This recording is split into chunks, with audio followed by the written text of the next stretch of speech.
Hey YouTube. Well, hopefully some of you guys know what you're looking at here. This is a Harrington and Richardson 357 Handi-Rifle. Probably one of the most iconic, cool little guns you can buy. They come in a myriad of different calibers. This one, like I said, is in 357.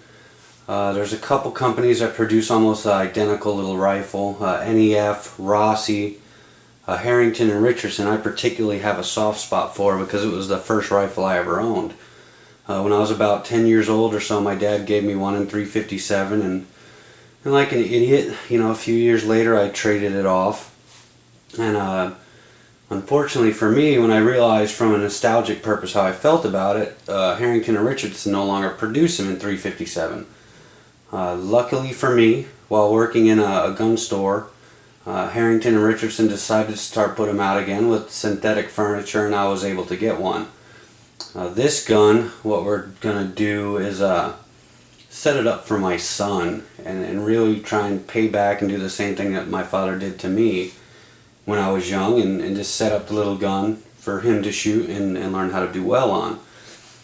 We most likely will get rid of this buttstock and get a collapsible. That'll allow him to adjust for length of pull because he is still relatively small. We will be mounting an optic that we'll put for him, a scope base and a Millet DMS-1 sight, which I think will work really well in this caliber. The foregrip I'm going to leave on. I think that's fine. We're going to do a full disassembly of the receiver and a full polish up of all the internals. Try and get that trigger a little bit cleaner. It's not bad as it stands right now, but it's a little bit gritty and could stand to be a little bit better. But you know, this gun is really what started me into firearms. I have a really big place in my heart for these guns. You know, the single shot thing, I thought it was the coolest thing since sliced bread when I was young. It's a break breech action. Really, really cool stuff. So this is probably only going to be maybe a 2 or 3 video series. We're going to go ahead and bed the rail because what you can see is the chamber is very much fortified in these. And as it goes down, you contour down into the barrel.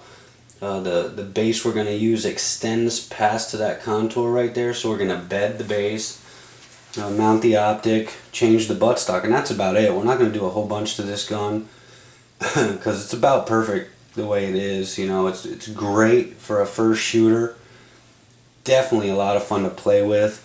You know, my son's really only dealt with like 22 caliber rifles, so this is going to be a little bit more for him, but the heft and the weight that you get from these will really counteract anything but the largest pistol caliber rounds or you know, light grade rifle rounds.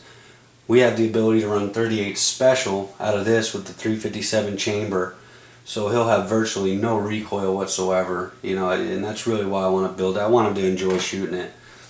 So there you guys have it. You know, this is the new project, first one of 2013. Thanks.